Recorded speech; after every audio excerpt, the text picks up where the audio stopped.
Welcome to the Essential Guide to Smoke and Carbon Monoxide Alarm Safety. This video will answer 10 frequently asked questions on smoke alarms, providing a complete guide.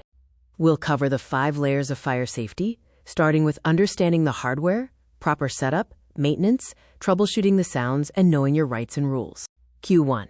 What are the different types of smoke alarms? Ionization alarms detect fast, flaming fires, best for living rooms. Photoelectric alarms detect slow, smoldering smoke, best near kitchens. Dual alarms contain both.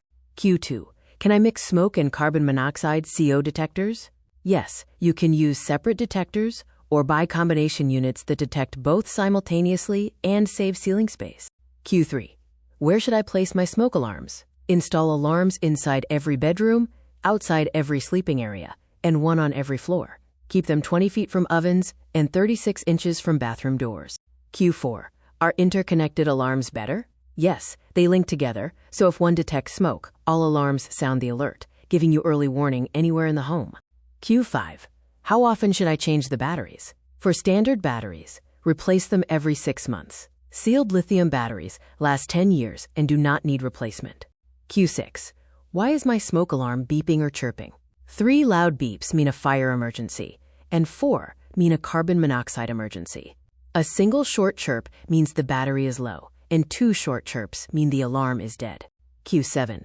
What causes false alarms? Causes include steam from hot showers, fumes from normal cooking particles, and debris like dust and insects blocking the sensing chamber. Q8. How do I stop a false alarm?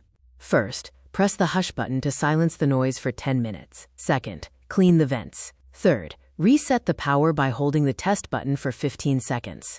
Q9. When does a smoke alarm expire? Sensors degrade over time, and smoke alarms generally expire 10 years after activation. The date on the back is the manufacture date, so replace the entire unit after 10 years.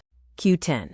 Who is responsible for smoke alarms in a rental? Landlords must install working and replace expired alarms. Tenants must test alarms monthly, change replaceable batteries, and report broken alarms immediately. To protect your home, remember to choose the right type of alarm. Listen to the beeps for alerts, and replace your alarms every 10 years.